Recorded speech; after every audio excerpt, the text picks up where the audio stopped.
There is a ridiculous amount of secondhand fabric in our economy. As a bookbinder who is passionate about low-waste living, I am going to be honest with you. It feels wrong to buy new fabric to make bookcloths or pre-made bookcloths from a craft store.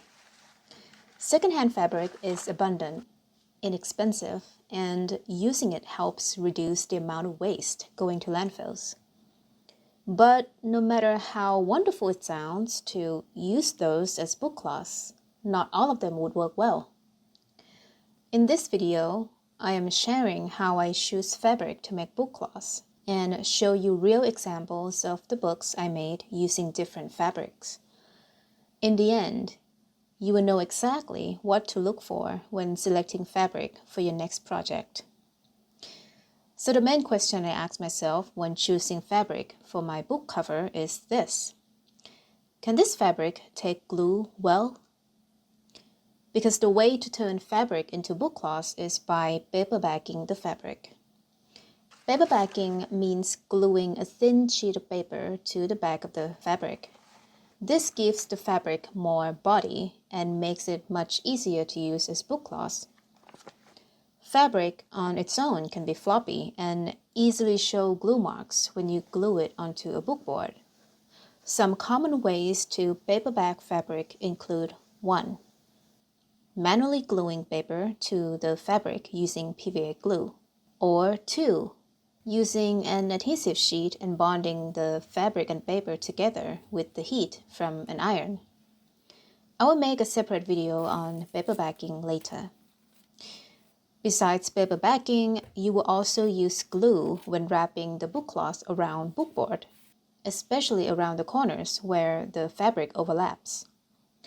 This is why choosing fabric that takes glue well will make your work much easier.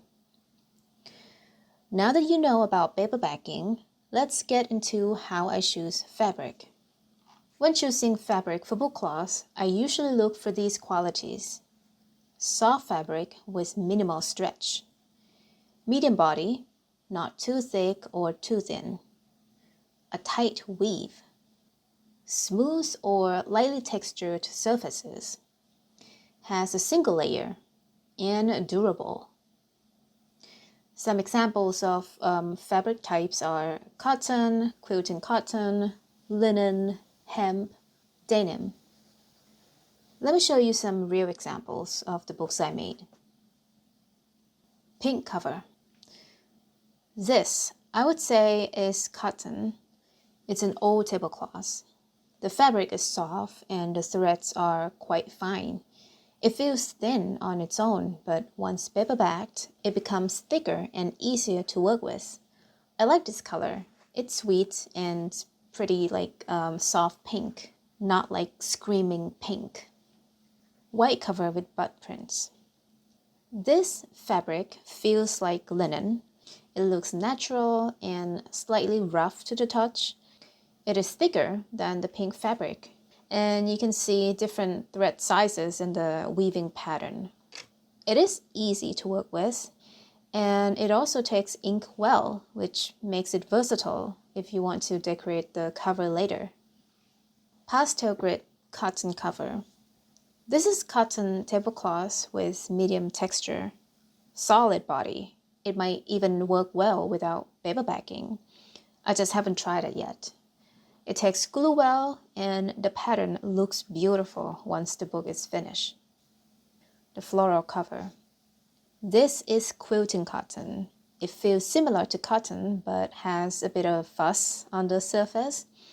It is extremely soft and very easy to work with. It looks beautiful, and the finished book feels very satisfying when held. These are all denim bookcloths from old jeans. One thing I love about denim is that I can skip paper backing. Jeans are already thick and stable, so glue usually doesn't seep through the fabric. Denim also creates a classic and neutral look. It is perfect if you want your handmade books to blend into the background. So, if you have old jeans and want a simple option, use it to make bookcloths. Alright, now let's talk about the fabric that usually do not work well. So some fabrics are not suitable when used as book cloths. These include stretchy fabrics like jersey or spandex blends, very loose weave fabrics like gauze or cheesecloth, thick upholstery fabrics, velvet or heavily textured fabrics, silk or satin because they're slippery and glue can bleed through, polyester fabrics with heavy sheen, and fabrics with multiple layers. Now let me show you some examples from my own experiments.